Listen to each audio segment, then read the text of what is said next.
നമസ്കാരം, സിനി ഭാരതിലേക്ക് സ്വാഗതം. മമ്മൂട്ടിയെ നായകനാക്കി വൈശാഖ് സംവിധാനം ചെയ്ത ടർബോ തിയേറ്ററിൽ വൻ ഹിറ്റായി മാറിക്കഴിഞ്ഞു. ഇപ്പോഴിതാ ചിത്രത്തിന് രണ്ടാം ഭാഗം ഉറപ്പായി കഴിഞ്ഞു എന്ന വിശേഷങ്ങളാണ് പുറത്തുവരുന്നത്. രണ്ടാം ഭാഗത്തിനുള്ള സാധ്യതകൾ തുറന്നിട്ടാണ് ടർബോ അവസാനിക്കുന്നതും. തമിഴ് സൂപ്പർ താരം വിജയ് സേതുപതി രണ്ടാം ഭാഗത്തിൽ വില്ലനായി എത്തുമെന്നാണ് റിപ്പോർട്ടുകൾ. രണ്ടാം ഭാഗം ചെയ്യാൻ മമ്മൂട്ടിയും നിർമ്മാതാക്കളായ മമ്മൂട്ടി കമ്പനിയും നേരത്തെ തന്നെ സമ്മതം അറിയിച്ചിട്ടുണ്ട്. റിലീസ് ചെയ്ത് 5-ാം ദിവസത്തിലേക്ക് എത്തുമ്പോൾ 50 കോടി ക്ലബിൽ ചിത്രം ഇടം പിടിച്ചു കഴിഞ്ഞു. നിലവിലെ സ്ഥിതി തുടർന്നാൽ ചിത്രം അനായാസം 100 കോടി ക്ലബിൽ ഇടം പിടിച്ചേക്കും. ടർബോയിലെ പ്രധാന വില്ലൻ തെന്നിന്ത്യൻ താരം രാജ് ബി ഷെട്ടിയാണ്. പക്ഷേ അണിയറയിൽ അതിനേക്കാൾ വലിയൊരു വില്ലനുണ്ടെന്ന സൂചന നൽകിയാണ് സിനിമ അവസാനിക്കുന്നത്.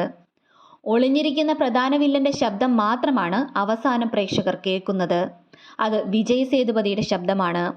വിജയ് സേതുപതിക്ക് പ്രത്യേക നന്ദി പറഞ്ഞാണ് സിനിമ ആരംഭിക്കുന്നതും. എന്നാൽ രണ്ടാം ഭാഗത്തെക്കുറിച്ച് റിലീസിന് മുൻപ് അണിയറ പ്രവർത്തകർ സൂചനകളൊന്നും പുറത്തുവിട്ടിരുന്നില്ല.